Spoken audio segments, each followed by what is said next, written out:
Robinhood Capitalist episode 3. We are privileged to have our first guest this week. This week, we do have David A. Perez, so we'll have him out here in a sec. But as I mentioned on episode 2, I do want to set the intention of today's show. So, today's show, anybody who's out there in the audience, we'll give you a few seconds. But if you're out there and you remember the first question I want to ask every guest, go ahead and share that out there.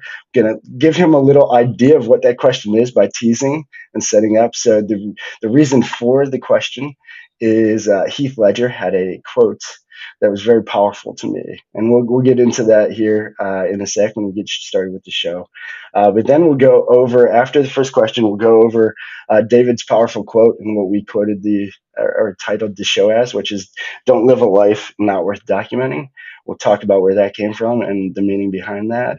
We'll talk about setting intention and the power of intention and setting being intentional with the meaningful conversations that you're surrounding yourself with, and then we'll have David plug some stuff. But so to get started, let's get rolling. Here we go.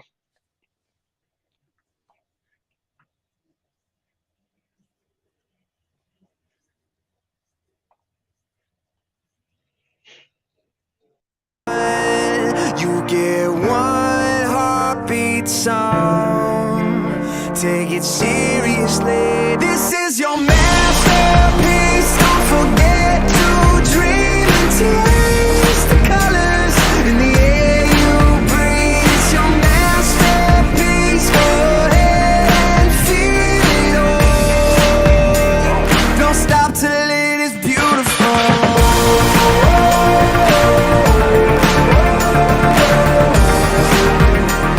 Don't stop till it is beautiful.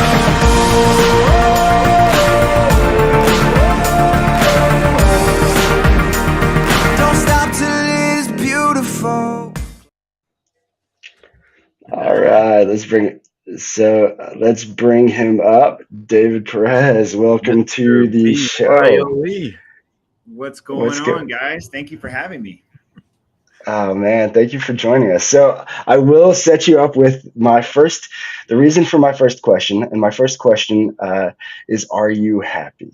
The reason for that question is I seen a quote by Heath Ledger that was super powerful, and it was, people when you first meet, they'll ask you what you do for a living, what you drive, where you live, or how much money you make. Even, I mean, basically is what they're trying to figure out, but they'll never ask are you happy. They'd never want to know, are you happy? So are you happy?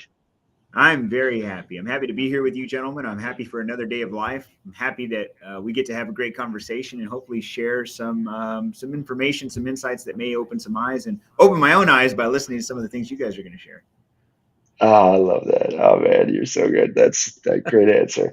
Now, everybody who doesn't know, David does have his own show, so I will start plugging away right away. But check it out, Mr. BYOE. Uh, we'll get into that. He does have a book about building your own economy. Um, my my co-host over here is staying silent the whole time. So Stacy, let's start talking. But I'm going to share these quotes. But David Perez, obviously, he shares this. You can support sending stars. Send him stars, y'all. Come on, support David and Hey, send him some stars. before you start plugging that, I don't mean to do that. My Facebook is set up to do it, and it really annoys me because I'm not trying to get people to give me money. Like, I really intentionally have tried to turn this thing off for the last like 2 months. That's okay. That's okay. That's okay. I'm glad it happened. Anyways, give him some stars, y'all. Yeah. I'll promote it. Give him stars. If they What it want to play, do, man, we'll Brian? play. We got the logistics monk in the house. We have Antoine. Good morning, Antoine. And Antoine says, "Good morning, gents. Thanks, Papa. Thank Papa for another day." I love that you said that, Antoine. We might get into that a little bit. Stacy, go. Give Yeah, us something. so David, this is kind of like turnabout is fair play. I got to sit in that studio where you are with you. Now you get to kind of join our virtual studio here, but this is freaking awesome. And I've got the book here with me. I got the hat here with me. You hooked me up when I was in town. But I'm a fan of the book and I'm a fan of your story. So why don't we just set the stage? Tell the folks a little bit about your journey, and we won't give everything away because I want them to go out and buy the book. But tell us a little bit about what it's been like getting from there to here. Well, first off, the most important thing to understand is I'm just a normal guy like everybody else here, just trying to do big things like everyone tries to do, and I know that's probably your audience, but it didn't always start like that for me. In fact, to go real far back, I was born in 1983 to a young single mother who was 18. A child having a child. When I was born, my mother was told at birth about me. When the doctors came in and said this kid's going to be special, and by the way, most doctors say that about kids, right? They're like, this is going to be a special kid, right? So if they don't say that about you, I'm sure that's kind of probably a bad thing. But the doctor said, this kid's going to be special. And, quite literally, they meant it because I was born a little different. See, I am fully Hispanic. Both sides of my family is Hispanic. So I'm Mexican by ethnicity, but I don't look it. And so when these doctors saw me, they were like, whoa, this is different. And I was born with a genetic condition called albinism, which people call me an albino, right? That's what I get called all the time. And I hated that as a kid, but I was born differently. And so the doctors, as they sent me home, told my mom, hey, this kid's going to be real special. And, you got to take care of him. You got to coddle him. Now, in 1983, there was no Google or Yahoo or Bing or whatever. So the majority of the information that you could get at the time was either through a credible source or through some encyclopedia or something, right? So the credible source was the doctors to my parents. And so my dad, my biological father, abandoned me at birth. And, so it was my mom raising me as a young mother and just trying to do her best. And so she tried her best. And then my grandparents stepped up and said, hey, we know you've got this child that has special needs. And so they took me in as their own. And so for the majority of my life, I was pretty much coddled and babied. I rode the little school bus. I started school at a very young age of 3 years old because that's what happens when you are, special needs. And so I quite honestly, guys, I had a very young, very, very coddled, very good, cushy life. Now, my parents didn't have money. We weren't coming from some success or something. My dad wasn't some successful businessman, or my mom wasn't. They were very humble people, very, very modest beginnings, worked really hard to do everything they could for me. Now, growing up, I didn't really have any ambitions because my ambitions were kind of stripped away from me by the world. And I say that in a very good way. I never worried about things. People always made sure I was fed and taken care of. And the school system was really good to me. I mean, who doesn't like that, right? I got extra time for homework. And, the school system was good. My parents were good. The other kids were not good, right? If you can only Yes. imagine. I was the whitest kid in a brown school. And I remember it was so funny is the only year that it felt cool was there was this one year, and this is not to be racist or anything, but there's all Hispanic people, right? So one year we had a black kid join our class. This is 1 year, right? So it was like total opposite spectrums. Like I'm the whitest kid, and they would say like we're like Oreo, and we had all these nicknames. I can remember all the nicknames they make fun of us. So I had somebody else take the heat 1 year, and then he disappeared, but I didn't. And so growing up, guys, I was really taken care of, and that's probably a good thing. Until my mid-teens is when I realized that it wasn't. So one day I come home, 16 years old. And my parents asked me to sit down with these two young gentlemen who are wearing suits. And these gentlemen are there asking me questions about my health. And now I had never, ever in my life felt like I was, impaired. However, by definition, I guess the doctor said that I was sensitive to light. I can't go into the sun. I lack pigmentation. That's what albinism does. And sometimes it affects your eyesight. So my parents always thought that I was just, incapable, if you will, of taking care of myself and not in a bad way, but that's what they thought. And so at 16 years old, they're asking me medical condition questions. And as they were done, I said, what's this all about? And they said, this is for life insurance. And I said, okay. And then I went to my bedroom. And then later that evening, I asked my mother, Mom, what's this all about? Like, why do I need life insurance? And they said, well, me and your mom and your dad, which are my grandparents, are not going to be here forever.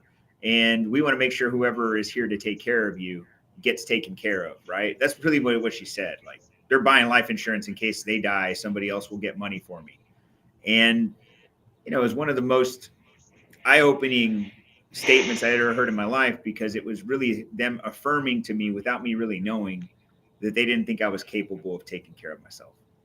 And it was a big epiphany for me in my life. It was really, that was when a decision was made, a line was drawn in the sand, that I was going to be a dependent person, an independent person rather, the rest of my life. That I wasn't going to allow any label, any you know, preconceived idea about me to ever be my reality. And I didn't know that at the time. Like, I'm not saying I had this big epiphany and I had this statement and I wrote a manifesto and all that shit. I didn't do that. I just knew in my mind that I was never going to allow this to happen. And from that day forward, I've just really gone through a lot of struggles and challenges, which we can expose here. But that was the day where my life changed. And I realized that I could do whatever I wanted. I could figure it out. I was going to figure it out no matter what happens. And today I sit here, you know, an independent, motivated, driven person because of those days. So before I turn this back over to DJ, we've talked a lot about turning things that we think are negative into something that's more positive. And you said that, you know, at that age you thought that albinism was a curse, but you found out something a little different later on. How about tell us a little bit about that? Well, this will help out if you've got business owners here or people who are in business today. Well, so all my life, by the way, this condition of albinism was always a negative for me, because when the kids would go out into the playground during, you know, elementary, middle school and stuff, I wouldn't get to go on the playground. The teachers kept me inside because they were afraid that I would get sunburned. You know, that was the deal. I used to wear these big glasses. You know, I can wear really cool glasses. I wish I had some here now, because I can afford to do that. But back then, you know, they gave me these big monster glasses that wrapped around my head because my eyes were sensitive to light. And so, you know, all my life, you know, I was kind of sensitive to my appearance. It was hard for me to talk to girls. It was hard for me to have confidence, if you will, in any area of my life. And I kind of carried that with me even after I made the decision I was going to be independent. I still carried that as it's just kind of like a battle scar to me. And in my mid-20s, I became a realtor. And it was kind of my first real journey to independence. And you know, I would go out and try to network because that's what you're supposed to do. That's what you're taught. Go network, connect with people. And as I would do that, I started to see something that kept on standing out to me, is that I would go to an event and people would say, "Hey, David, how are you? Hey, David, how are you?" That's pretty common. However, this was happening so often that I'd go to a restaurant and people would say, "Hi, David." And I'd go anywhere and people remembered me. But the challenge for me was I couldn't remember them. I do this all the time, and I'm sure all your audience remember, like somebody, "Hey, how are you?" And you're like, "How do I know this person?" Well, you know, the challenge for me was that I was like, why is this, right? And, you know, one day I'm at an event and I got talked to by so many people and they all remembered who I was. I didn't remember who they were. And it like hit me again. Another epiphany hit me, which was the one thing that I really hid from all my life was like standing out, but it was the one thing that made me stand out. And it was the one thing that people couldn't forget me. So it really, like, the one thing that I was hiding from all my life became my biggest superpower. And now I'm pretty adamant to tell anybody, like, you'll never forget me. Like, I kind of do look different. I kind of am a little louder than most, but not only louder in appearance, I'm just a loud guy, right? I'm pretty freaking loud and I'm pretty out there, right? But you'll never forget me. It is my biggest competitive advantage, looking different. So my people pay money to go get piercings and tattoos and color their hair and do all this stuff to their bodies so that they can feel different. And I was born that way. And so I just compete now, and I believe it's my greatest competitive advantage. And that was one of my things. And I think in today's world, the only thing that we can do as business owners, as entrepreneurs, and people who want to be successful, the one thing that we can do to differentiate ourselves is stand out. And I just naturally got that. So I've been blessed by the Lord. This is really a blessing, even though it may have seemed as a curse for many years to me. I love that story. And obviously you got over the whole talking to girls thing because you definitely outkicked your coverage with Karen. So I won.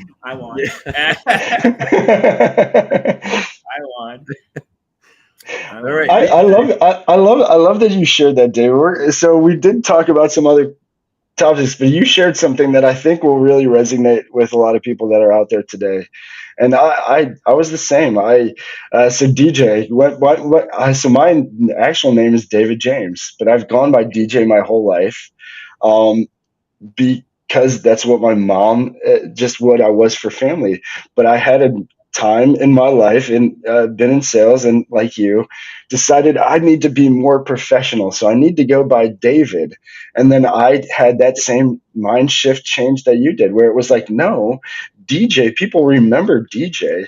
Your name's DJ? Is that really your name? And then people would remember like you. And then I knew, oh my gosh, I need to. And so my kids, every single one of my 5 kids have weird different names because I didn't want them to be stuck with a regular name, and I wanted them to stand out because I think when you're easy to remember, like you said, or if you just own that, whatever that is that makes you unique. I mean, we have that superpower. You talked about superpower. I think every single one of us have a superpower. Usually, like you said, it comes to us as a form of a weakness at first, though, I think. So I think if we find what that weakness is or what we think our weakness is, we really, it ends up, we can turn it into a superpower like you did. And yeah, I mean, good for you for owning it. Again, Les Brown, I'm sure you're familiar with him. He has but he has a saying, and very similar. Growing up was labeled things, so he likes to talk a lot about labels. And but Les Brown has the quote, and one of my favorite quotes, and it's, "We're all born unique, but most of us die copies." And I think your uniqueness, my new uniqueness, are all of us have this superpower, this gift. Your uniqueness is your That's what makes you look great. different. And That's obviously, great. yours is easier for people to see from the outside, but it's helped you mold the person who you become. And man, it's amazing. So, You know, BYOE, what is building your own income? Can we go into that and I guess tie into how did you go from obviously and so Mexican and Italian. I don't look Mexican at all. I don't even speak Spanish. So I know the weird feeling. People look at me, they're like, hold on, you're Mexican? Your last name's Flores? You don't speak Spanish? Like, yeah, well, that's a different story. We won't talk about that. But yeah, so BYOE, what led that journey to building your own economy. economy? What does that lead to? And thank you for sharing that, seriously. Well. First off, the concept is a high level. Like what I believe, my big belief statement is that you should keep more of your money in your pocket so you can build your own economy. And economic times or economics in general is really the gathering and accumulation of resources and then the distribution of those resources. To really high level is just saying everything that you can attain or give or get into your life. How do you use those resources to do good? That's really what an economy does. And so when I came up with this concept, it didn't come to me, and I wasn't one day I just woke up and I was like, I'm going to talk about economies of sorts. And by no means am I some economist, to be truthful. I don't talk a lot about economies because I believe there's several economies. I believe there's a global, a national, a regional, a local, and then yours. Like it's a whole thing. And I think the only one that matters is your economy. I don't think any other economy Mm, matters. I don't. If we want to talk about national economy, we could talk about what's going on in the White House. And although that may have some impact on my future, however, it doesn't really direct my future. And so many people today would say, well, who's in the White House really matters. It may to some degree, but if you really build something unshakable in your life, if you really get your finances right, you get your health right, you get your mind right and your faith, there's really not anything that can impact you. If the school system isn't doing the job, then homeschool your kids. If the job isn't doing what it's supposed to do for you, then start your own company. We live in the greatest country in the world that allows us the abilities to do these things.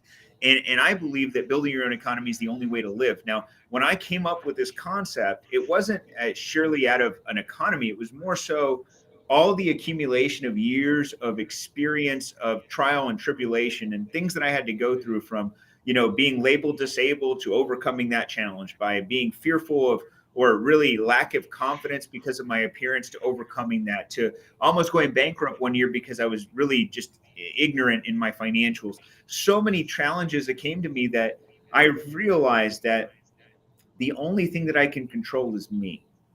And when I was trying to build something, people talk about the economy every day as if the economy is the reason they can succeed or not.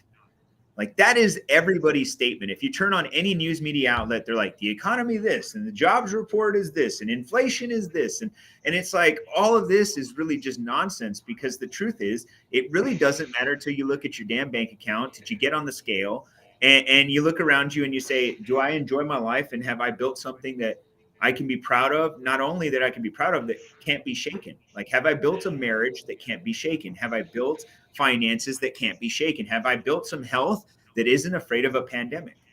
Like, have I done those things? And if I have done those things, then I've built my own economy. That's just awesome. And so, as you're building the economy in the book, you've identified 4 different things that are important in building your own economy. There's rules and health and wealth, and then the legacy that we want to leave. But when you started that discussion right there, you were kind of leaning in a little bit on the rules.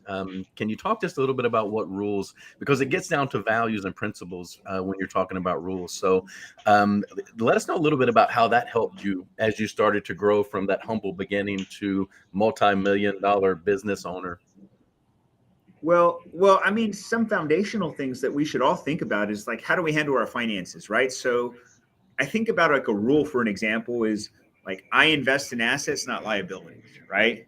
I believe wealth is when your passive income exceeds your expenditures, right? So when you make more money than you spend without having to do anything, that's considered wealth. In my health, I believe that if what I'm about to do today, or eat or consume, doesn't help me reach my goals, then I must not do it. Like, these are just rules. And values obviously is believe in God, and find faith, and build a strong marriage, right? Marriage is the key to a successful future for me. And so everybody can have their own rules and values that they follow, right? I just believe that most people do have values and have rules they live by, but they're unspoken or unwritten. I believe many people will live like most people have a rule or a priority in life, if you will, of going out with their friends and having a good time, but they don't write that down. But that's the truth, because that their actions show up rather than the results. And so when you become results oriented, like building your own economy, then the rules and the values that you guide you, then that's what it takes, right? And I've learned that every year. I feel like this is going to be funny, but I feel like I get more focus, which in turn becomes more mature. And by the way, by definition for me, I think maturity is your ability to know when to be immature. I like that. And so I believe that so much that today, like, a lot of my guiding decisions today are based on values that I'm learning along the way. Like, I don't have, there's some fixed things in my life, but I think we have seasons. And I think those seasons are dictated by, our goals, the results that we want to have. And most people would read the cover of my book or hear me speak and say, this guy's all about money. I'm not all about money. But I definitely know that money can change my life and the lives of those around me. But I'm not thinking about money all day. I'm thinking about, how do I build a strong relationship with my wife? How do I get health that can't be shaken? How do I contribute to the church? How do I build a nonprofit that can serve many families every year? Like, I think bigger than what we've built today. And then I think, how do I help other people build their own freaking economy? Like, those are values and rules to me every day. Awesome. I saw you chomping at the bit, DJ. What have you got? I know there's a question in there. Well, I mean, I just love what he's talking about. I mean, he went into so many different ways we can go. So I love you versus you. I mean, I think obviously we'll talk about that. You said in the end you realize that you can control, the only thing you can control is you. And I think that was my greatest like aha moment too. I've heard it enough. I've heard the quotes. I've soaked in enough quotes of there's only 2 things you can affect. You can control your attitude and your effort. And so it's okay. Well, if that's all I can control, I just have to be, my attitude is just how I look at something, my perspective. So I just have to see it from the best view I can always look at it. Even if it's the worst situation, I have to look at it through the best view. And then effort, I can control that. I'll just never stop until I reach what I get. So, and I think when we realize that it's you versus you, and you take that ownership, though, besides even understanding that it's first off, the battle is you versus you. Deep on, and I don't have it on there right now, but on Feed the Good Wolf, and the story of the Good Wolf. But I really do believe that our life is a battle inside of each and every one of us, that we're just battling, and surrounding ourselves with the right, like-minded people to know what we're great, or why we're great, or what our superpower is, or what makes us special, is that we need those people to remind us when we're start self-defeating, or attacking ourselves. And so you versus you is something very big, and you talked about that and about owning. I guess what was it that finally, do you remember what was the moment that you finally were like, okay, yep, I know now, it's just me. I own everything, all of my choices, all of my decisions. It's all on me. Was there something? Was there a moment, or was it just you just decided this is it? I know it's Well, all on me. I don't know if there was a moment, but I can tell you that probably over the last 8 years has really where I have defined that it is on me. It's when I almost went bankrupt one year because I had bet on a lot of people to help me do something that they just didn't execute on. Mm. And at the end of that when that happened, what happened for me at the end of this, and this was me expanding in a business. I went too big very fast. I thought I was, untouchable, thinking I had built something that was really big and strong, and realizing that I didn't. But here's what I took away from that. It was that at the end I was blaming everybody. I was like, man, this person didn't do their job, and this person didn't do that, and this vendor didn't get this, and I blamed everyone. And then I realized that the only person I wasn't blaming was myself. and Mhm. and it was really because it's easier to blame anyone. It's easier to use anything else as an excuse other than just looking in the freaking mirror and saying you the one who sucks. And I did that. I realized that I needed to change. If I wanted to do anything big, I had to take full responsibility for the outcome of my production and those around me and anything in it. So I truly take it at the highest forms. Like truthfully, if I go down the road and somebody runs the red light, slams into my car, I'm still going to say it's my fault. I'm not going to tell the cop that because it's not, but I'm not, but I'm not going to sit here and just say, oh my God, I can't believe you're such an idiot. You hit me. It was my decision to get in the freaking car, drive down the road and run through the intersection. Regardless if it was not my fault that they ran the light, it's still my fault for being on the road. And as long as I can accept that as the conditions of my life, then there is no There's tragedy, no hardship, no bad time that would ever shake me because I can accept the responsibility and live with it. And that's the difference between people who build their economy and they don't. Is the people who don't will say, well, because the weather was bad, or because they ran the light, now I'm in, this is happening to me, or because, like, stop doing that. Like, it doesn't make any sense to me anymore why we would blame anyone else. Like, I'm the hardest person on myself because I'm the only one who I'm accountable to.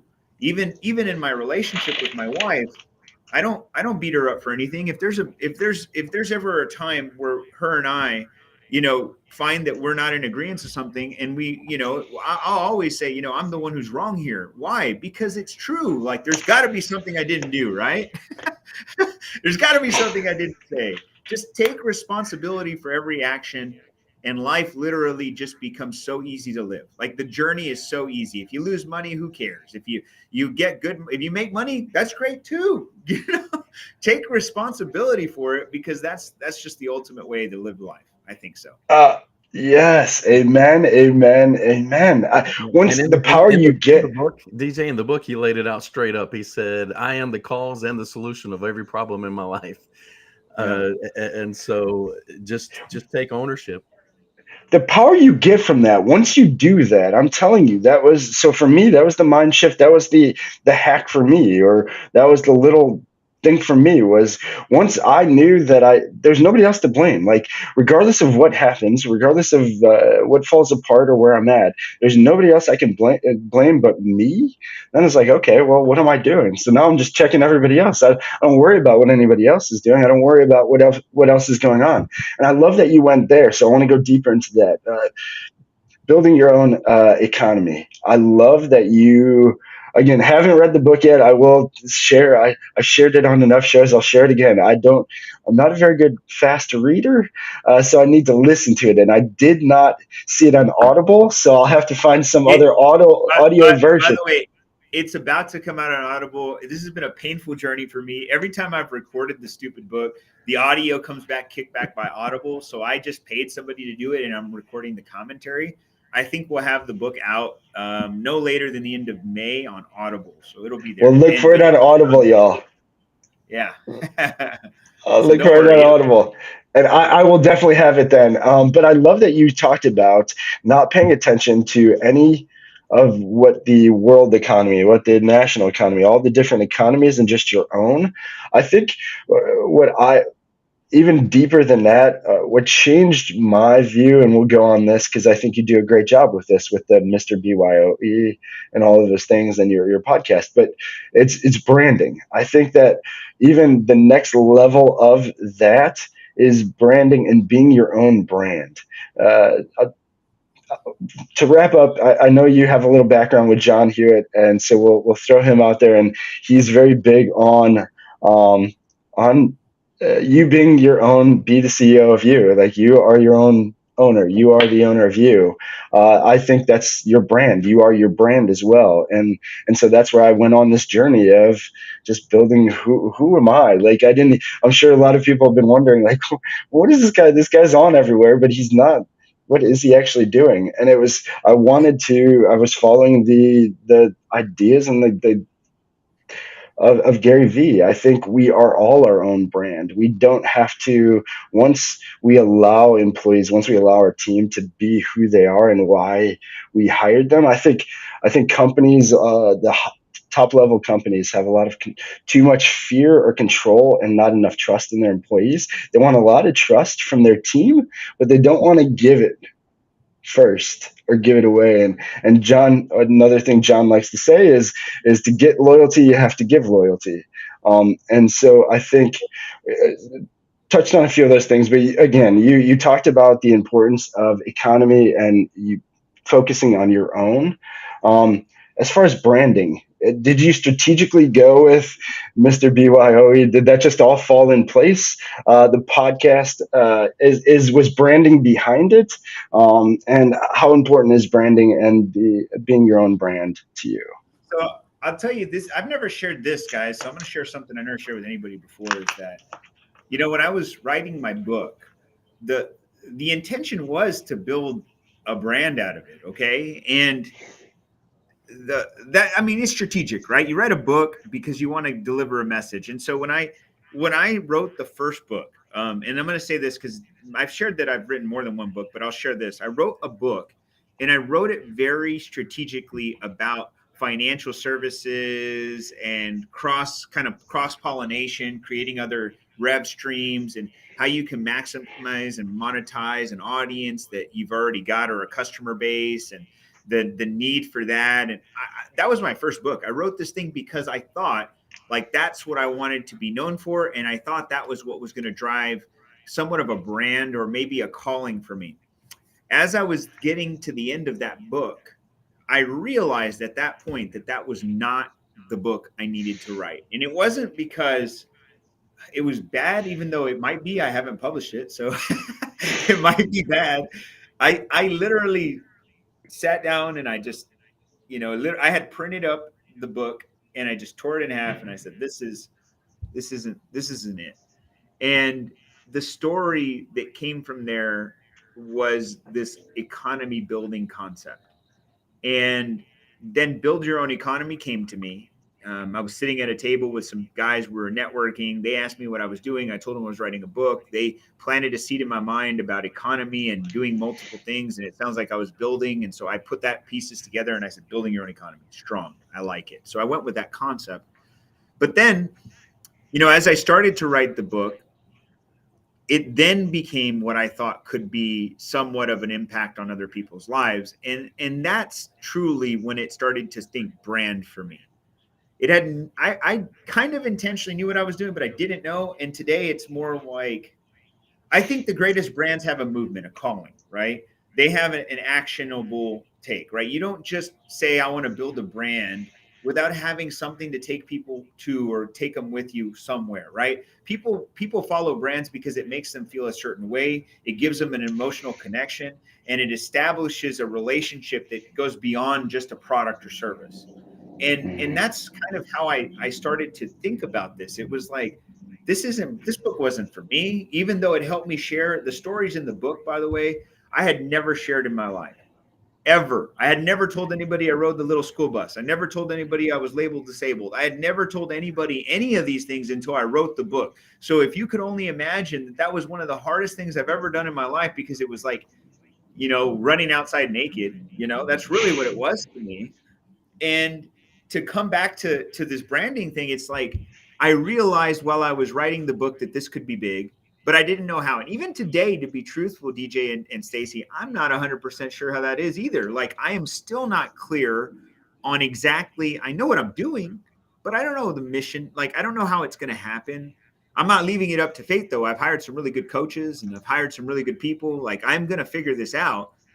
But I'm going to tell you guys that the brand of a person should be tied to a mission. It shouldn't just be about a product or service. And people will follow that mission. Like, I think of a brand as a calling that can go beyond our lifetimes. Like, it is something that is permanent in people's minds because it calls to an action to be better than they were yesterday. Right? Like, it is not just a soda or a service. It is a truly, it's a mission that we all must be on.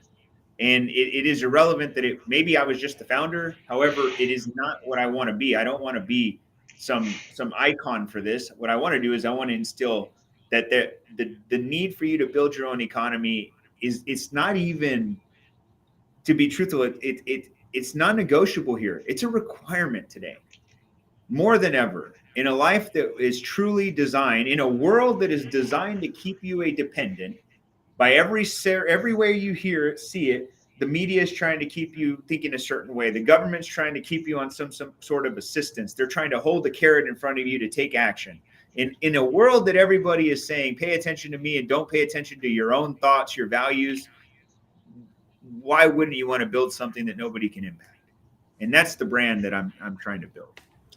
That's awesome. And as you've gone through this discovery for your brand, kind of the way your own birth helped you to stand out, as you've gone through this discovery of the brand, all of a sudden, and it's not really all of a sudden, it's been a journey, but now you're louder, you're prouder, you're bigger, you're standing out.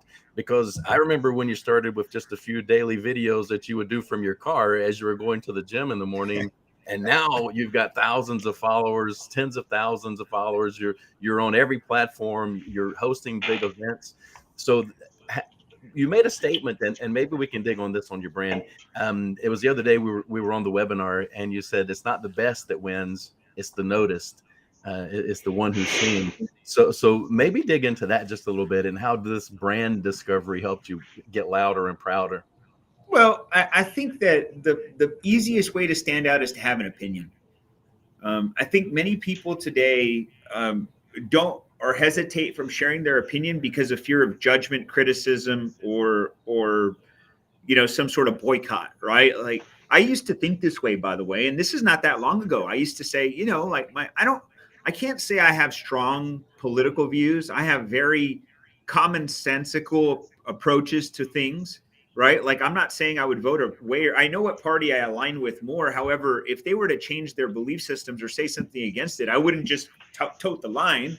I would say, hey, this is stupid and we shouldn't be doing this, right? Or if I believe that something was not right or wrong, I'm going to say what I believe. And I never believed in my lifetime I'd ever be that way, because we're very cautious, right? So, because we're all cautious, we're all afraid to be judged. Today, I believe the only way that you can stand out is to have an opinion about everything, because you do. Like, you truly have an opinion. Like, if you believe something, now, does that mean you have to go above and beyond and just say your opinions about everything? Not necessarily. But if somebody asks you for your opinion on something, the only way you're going to stand out is by giving the real opinion. You should not, and of course, if it's in alignment with whoever it is, that's great. But what I believe is, in order for you to build a true brand, is you have to attract the people who are attracted to you and repel the people that aren't. You can't be neutral. You can't be neutral in building a brand and building an audience and any following. Like, I've got to tell you how I feel and I believe. And if you believe it too, then we can do business together. We can work together. We can go on a mission together. We can have a drink together. We can go have a meal together. We can do things together. But if we are truly both holding in our inner beliefs that our opinions, when we eventually connect, we're going to have a disagreement, and that's not cool. So you might as well just know from the get-go how I feel and what I believe. And if you believe it too, that's how we become, kind of connected. And then that's how you build a following. I think the people who are going to win moving forward are the people who are the loudest. And it's not because they're intentionally loud. I'm not saying they just got to go, I think the people who win are the ones who are willing and brave enough to share their beliefs. That's what I believe. I agree. I love that you said that. Um, so John, So, TJ, I knew you were going to like that answer. That's why I teed that one up there. Yes, that was such a great answer. Thanks for teeing that up, Coach.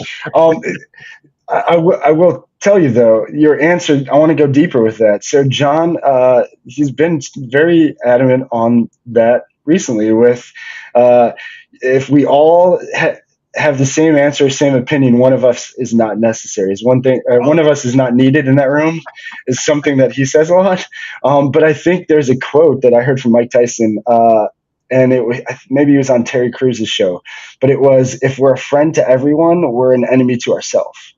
And I think that's where a lot of us are stuck at right now. We've all tried to, like you're saying, people please, just try to, oh yeah, I can go along with that. Yeah, that sounds okay. And we're starting to devalue what we actually believe and just go along with the crowd, like you're saying.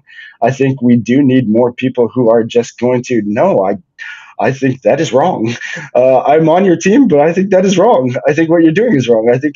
I don't think, and I think that's that saying of strong men create good times create weak men create. And I think we're just, what you said, you nailed it on the head, but go deeper with it too, is about, we're at that time of strong men. We need people and strong men, women, again, strong people. We need people who are going to stand up to their values, to their opinions, to their feelings.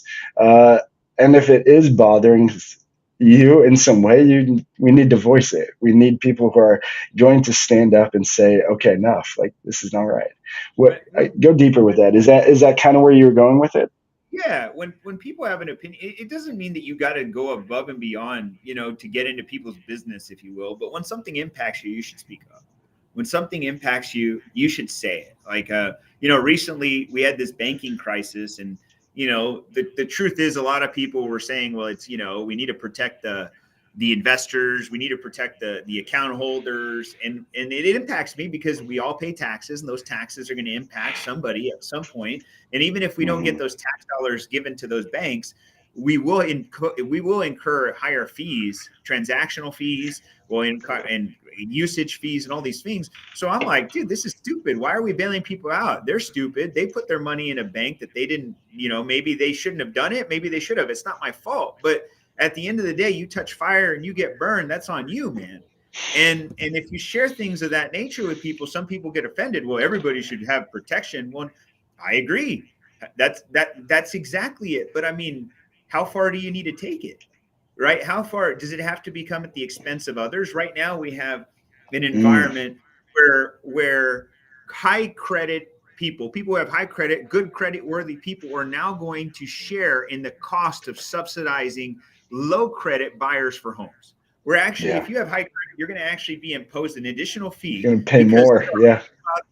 Who did not take care of their credit. Do I feel like there should be some philanthropy and some help to get people who are, maybe don't have great credit, maybe do need a home? 100%. But that's what the market does. The government that's not their role for me. I don't need you to tell me what I should do for people. If I want to help somebody get into a house, let me do it. The market will correct.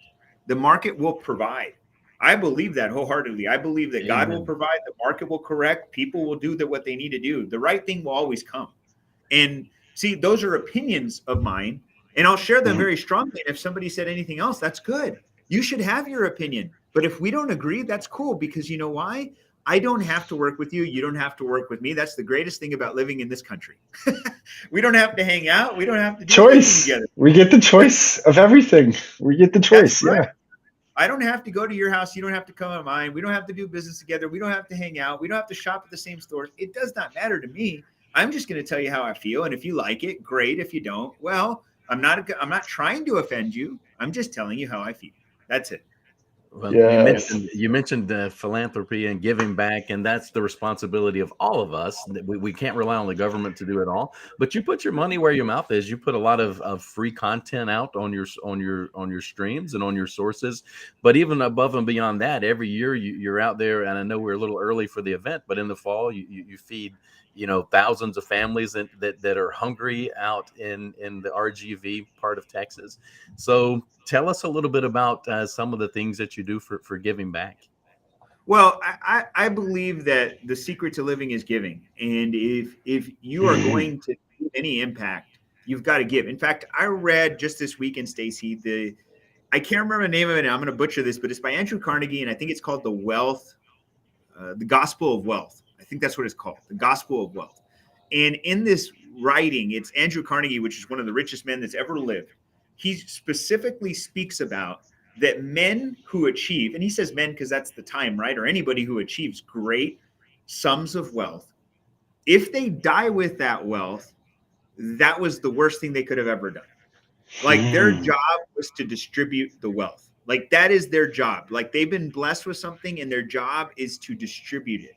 And that's interesting because you would think that only really wealthy people would be like, it's all mine. I'm going to leave it to my kids. He even talks in there about how like you shouldn't just give money to your kids or you shouldn't give money to your heirs. It should not be transitioned that way. It should be transitioned a proper way with expectations and with like it was really cool, but it's really high level, by the way. The language that he uses, you're just like, you have to stop. You can't, it is so, really well.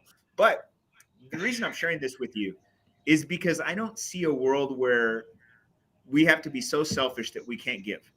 Like, I don't believe that. I believe if I've done some good, I should be able to give away some of it to somebody in need. But I believe to the same extent that I should get to choose, that I get the choice, even to be very straightforward.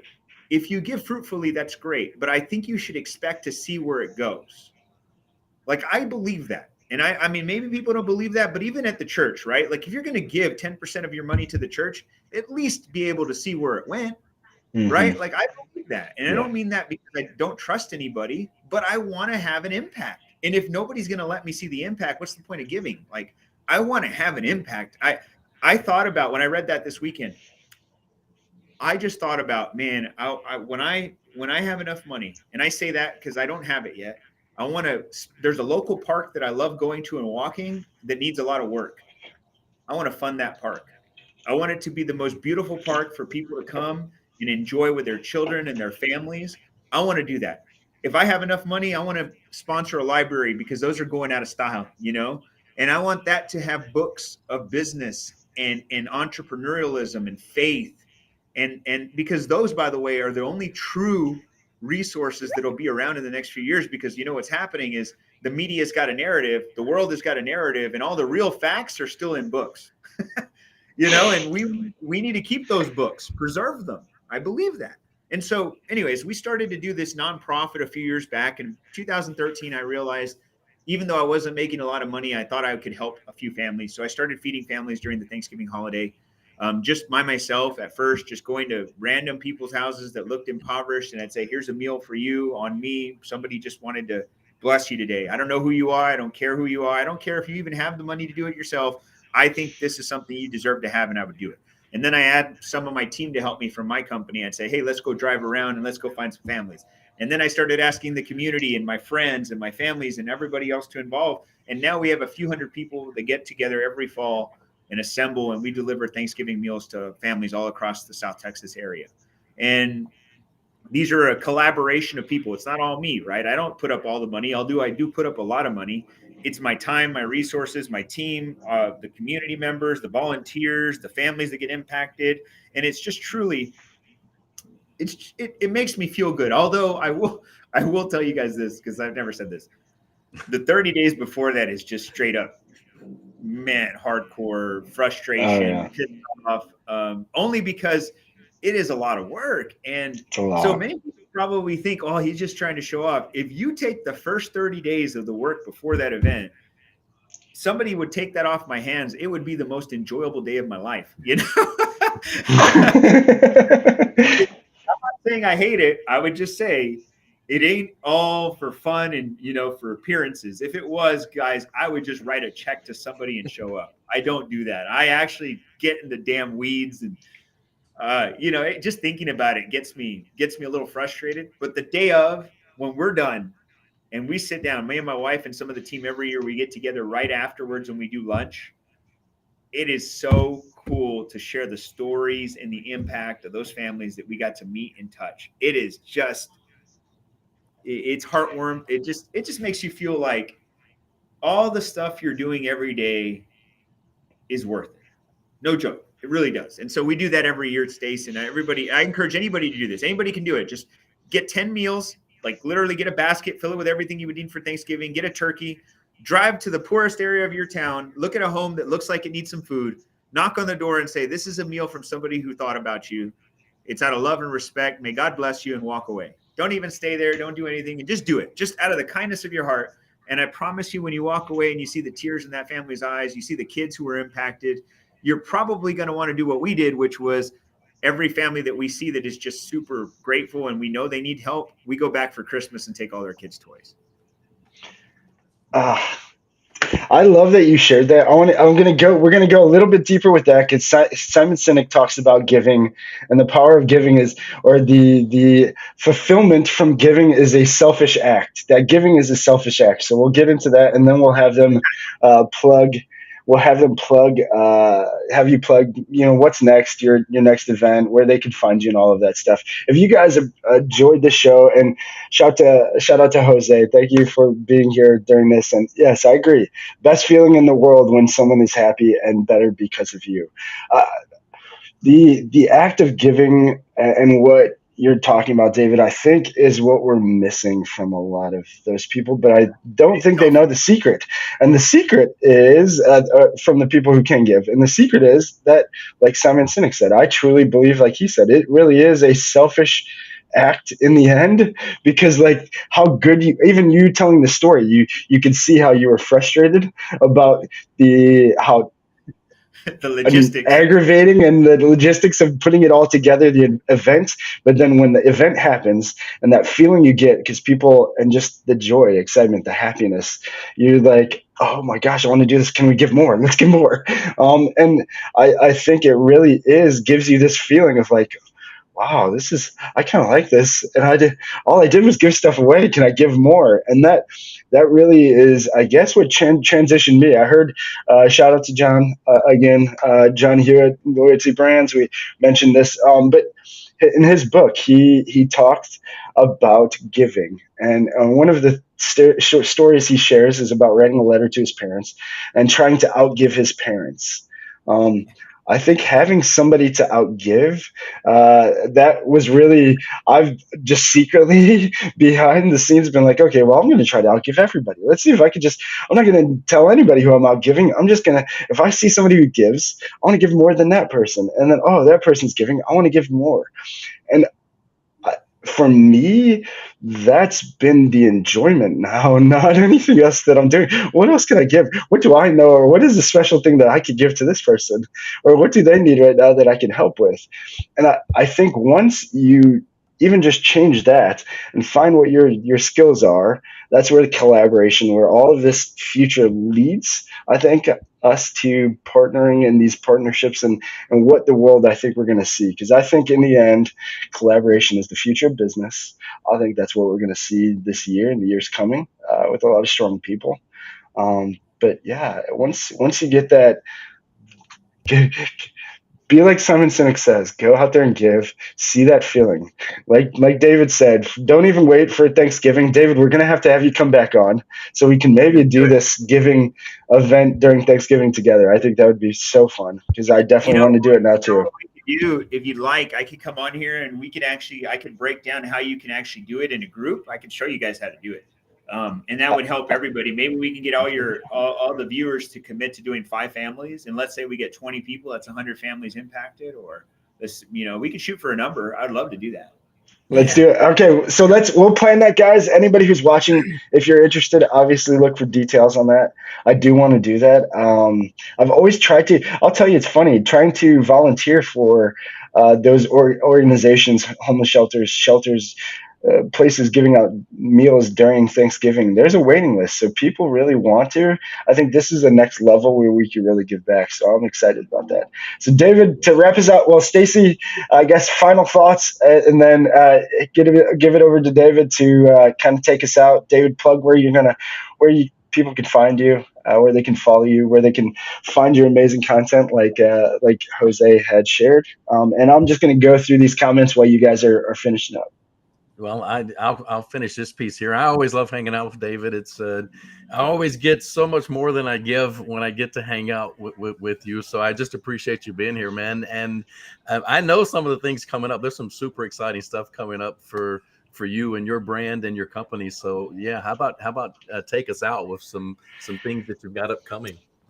Well, I will share with everyone that, my goal every day is to help and impact people's lives through our mission of building your own economy.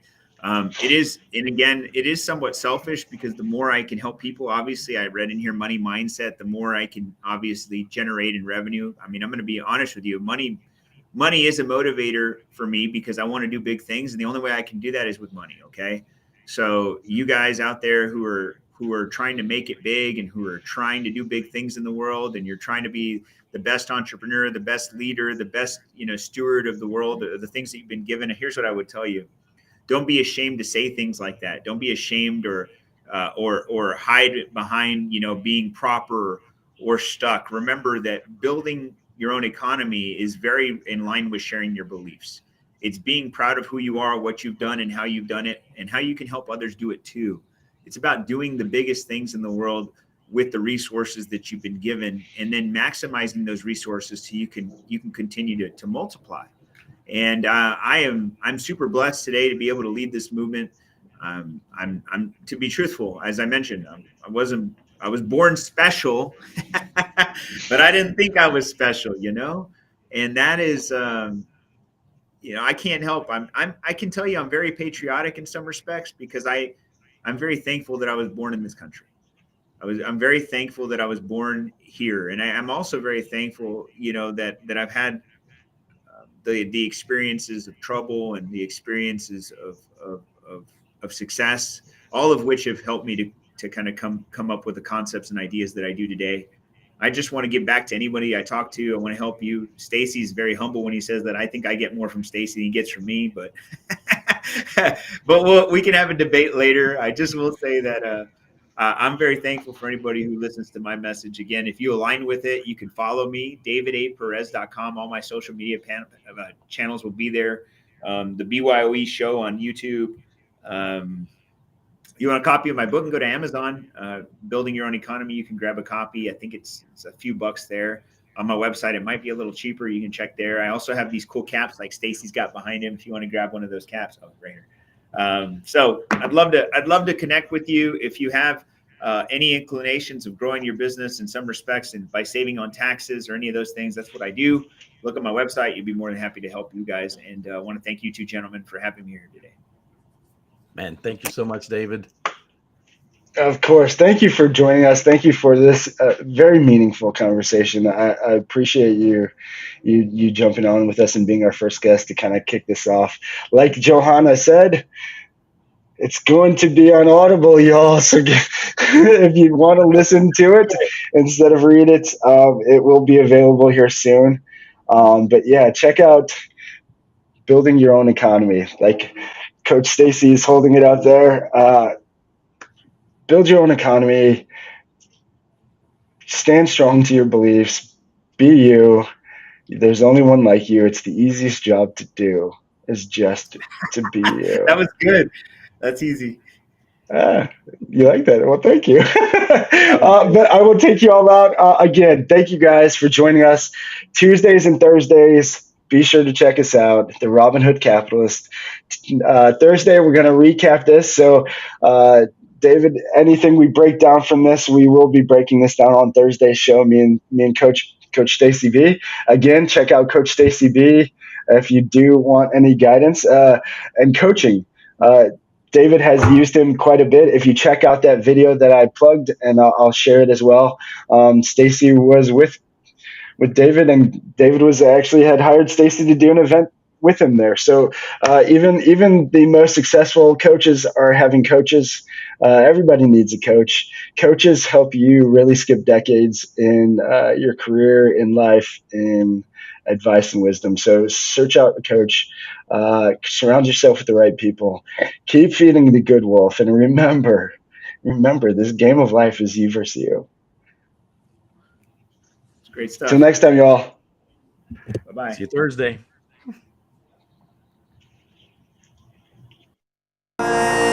You get one heartbeat song. Take it seriously. This is your